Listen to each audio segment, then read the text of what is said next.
Olá, bem-vindo ao canal Materialismo Militante. Hoje vamos dar continuidade ao estudo do livro Ensaios sobre o Desenvolvimento da Concepção Monista da História, escrito por Plekhanov. E hoje a gente vai ver o capítulo 3, que versa sobre os socialistas utópicos.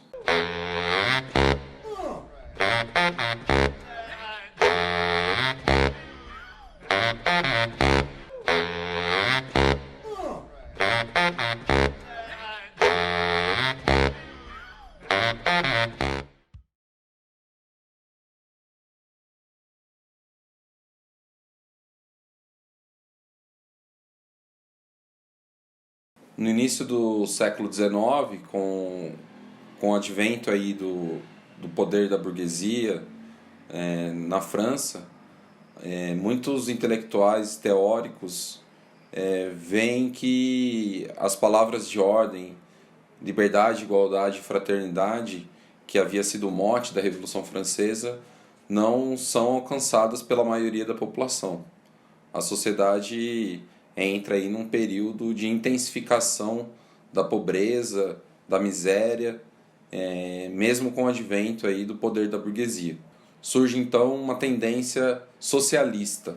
Esses socialistas utópicos partilhavam de várias ideias comuns entre os materialistas franceses do século XVIII, de que havia uma natureza humana, e se a gente conhecer essa natureza humana, é possível a partir daí deduzir como uma certeza matemática o regime ideal que satisfaça as necessidades humanas, que satisfaça a natureza humana. Obviamente, cada um deles vai desenhar uma natureza humana diferente um dos outros. Ou seja, cada um partia de alguns pressupostos do que seria a natureza humana e chegavam, portanto, a regimes ideais diferentes, a diferentes receitas do que seria um regime ideal.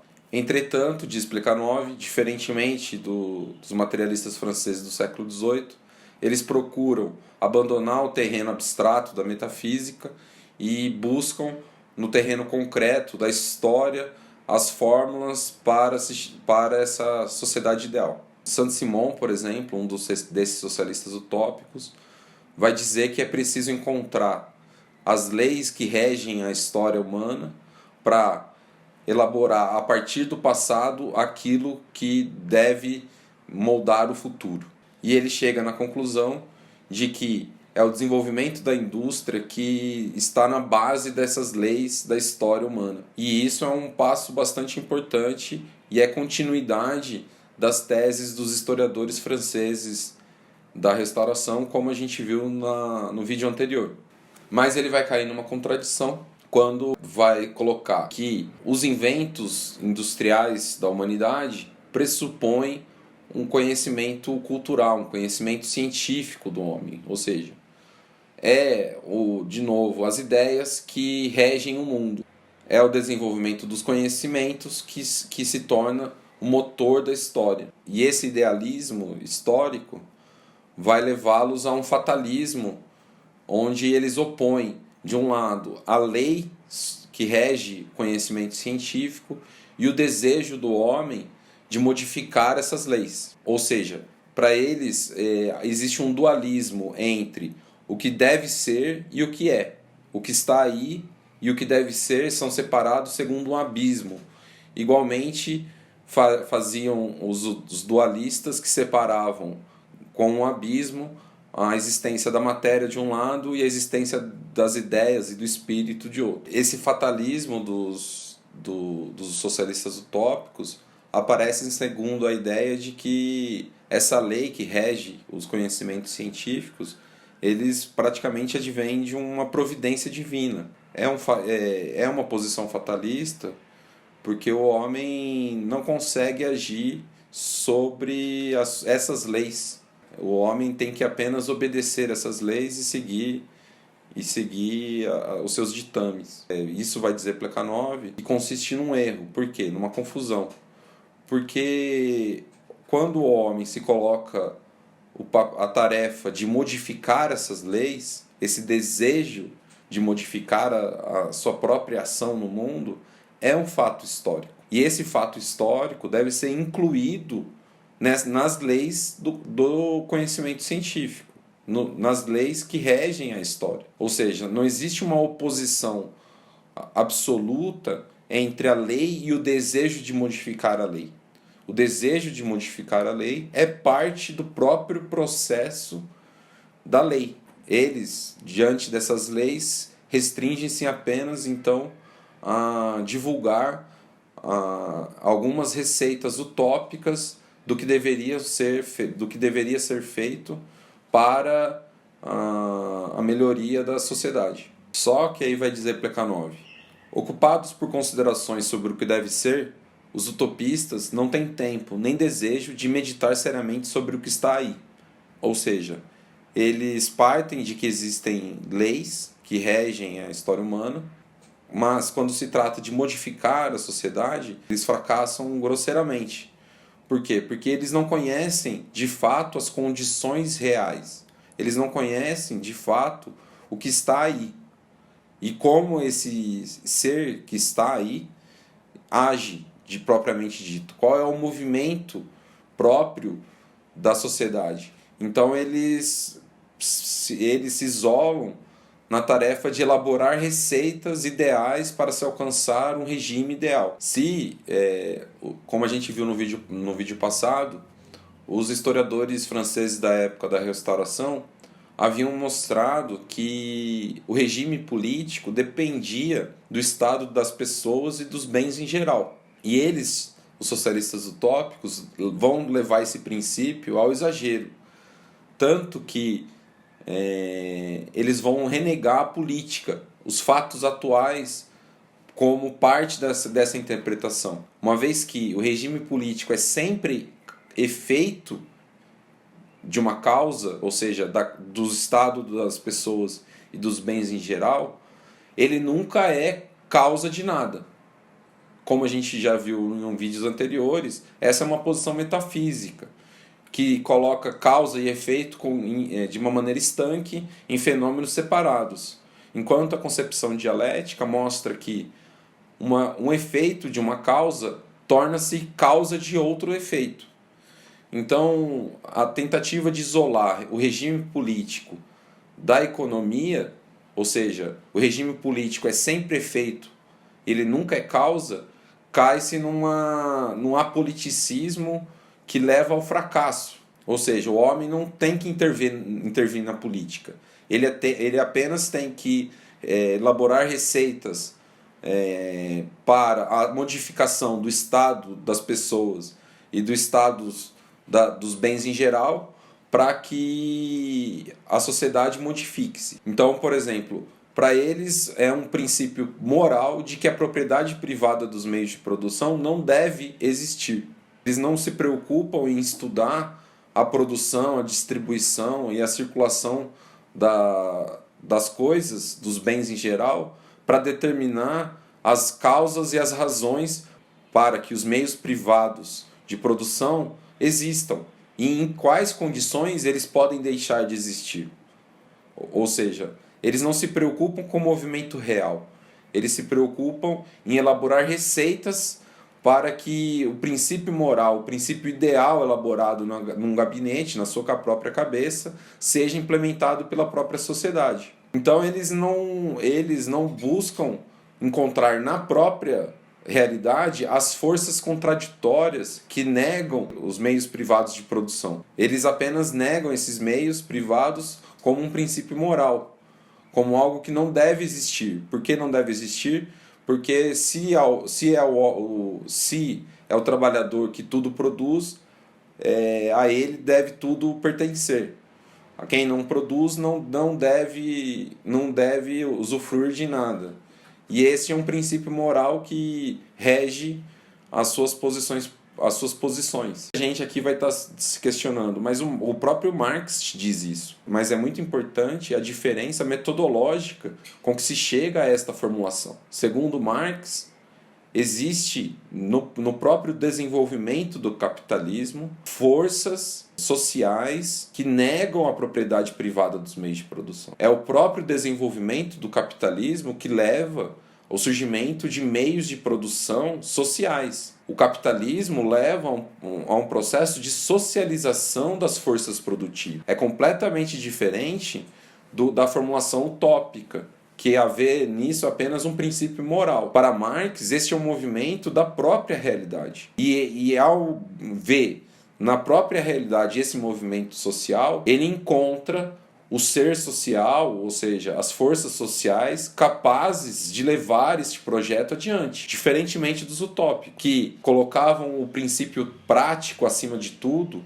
colocavam a tarefa de realizar receitas utópicas acima de tudo, sem se preocupar tanto em conhecer a realidade de uma forma teoricamente profunda. Eles acabam praticamente num oportunismo político, porque para realizar os planos práticos deles, ora eles se aliavam com os monarquistas, ora eles se aliavam com os republicanos, ora com os liberais, ora com os conservadores. Ou seja, desde que havia algum acordo em torno dessa receita ideal, eles iriam com qualquer um, diferentemente do Marx. Porque o Marx encontra na contradição entre o trabalho e o capital a força social que nega o capital, e essa força é a classe operária. Portanto, Marx chega na conclusão de que é preciso organizar e educar a classe operária, porque é a classe operária que, em si mesma, tem a capacidade de negar o capitalismo. O Marx ele não elabora uma receita, um esquema, uma receita ideal para o mundo. Tanto é que muita gente perguntou, Marx, como que seria o socialismo? Ele diz, esse é um problema da sociedade socialista.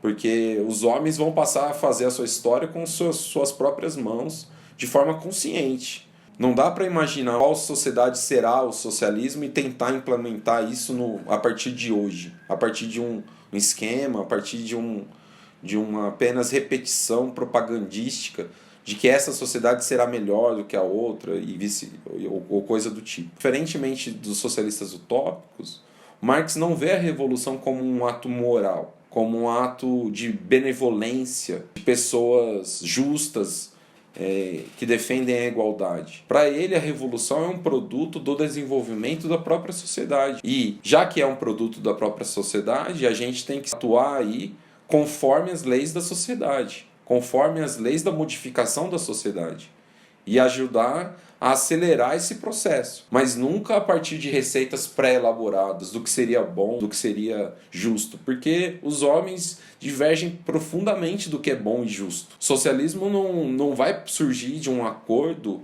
entre os homens do que é a igualdade, do que é a fraternidade, do que é a liberdade, do que é o justo.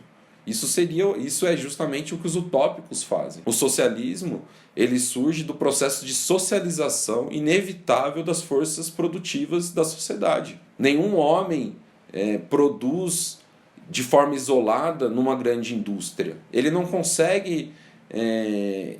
O homem numa indústria, ele não consegue dividir e reconhecer aquela parte do seu trabalho. Ou seja, seria utópico dividir o resultado do trabalho conforme o trabalho daquela pessoa. Porque aquele produto do trabalho humano já não é um trabalho de um produto individual, daquele ou daquele outro indivíduo. O produto do trabalho é algo socialmente produzido.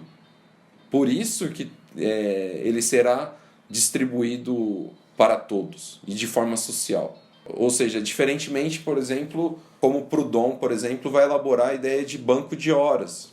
Banco do povo, segundo aquela pessoa trabalha 10 horas e o resultado de 10 horas é para ela. Enquanto a outra trabalha 12 horas, o resultado daquele trabalho é para ela. Marx diz que isso nunca funcionará, porque a própria sociedade ela necessita de uma parte do trabalho social para a própria reprodução dos meios produtivos.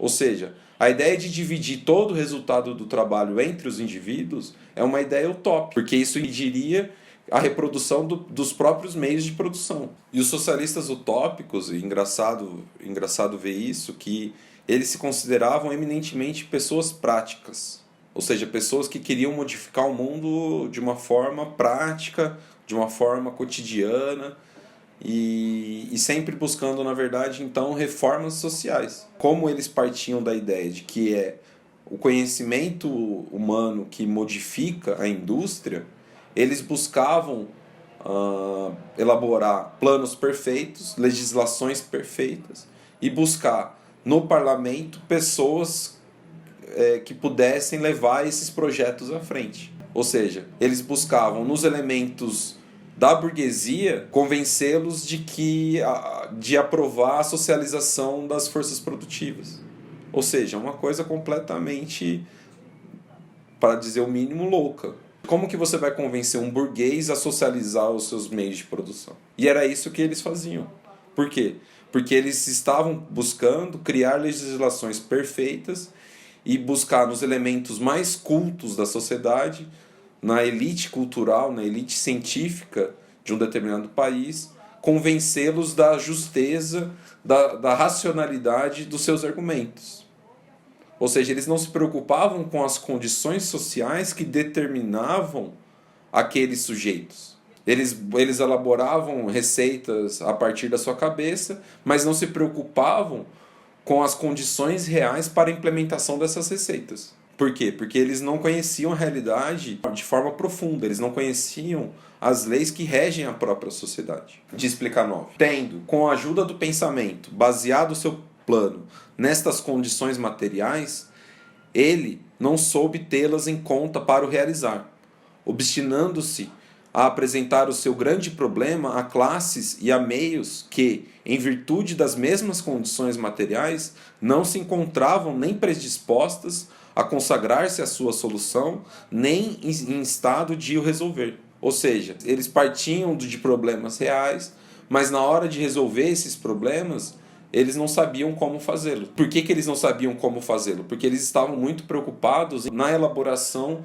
de um dever ideal, do que deveria ser a sociedade. E não o que é a sociedade, de quais as forças que estão aí, como que elas funcionam, quem está em choque com quem, qual é o interesse dessa classe, qual é o interesse daquela classe, este sujeito faz parte de qual classe, essa classe defende qual interesse.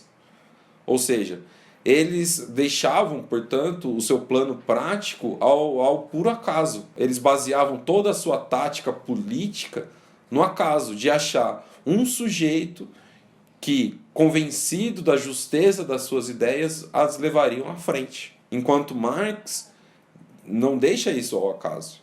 Ele encontra de uma forma científica, na classe operária, o sujeito capaz de resolver e de enfrentar as contradições do regime capitalista. Por quê? Porque é o interesse da própria classe operária negar o capitalismo.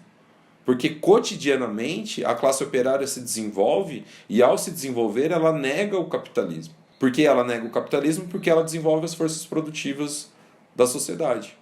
E as forças produtivas da sociedade, isso a gente vai ver mais para frente, vai levar a uma queda da taxa de lucro a zero. Ou seja, o desenvolvimento das forças produtivas faz com que o lucro do capitalista se reduza cada vez mais. Ou seja, a própria existência da classe operária, independentemente do que ela pense, nega o capitalismo.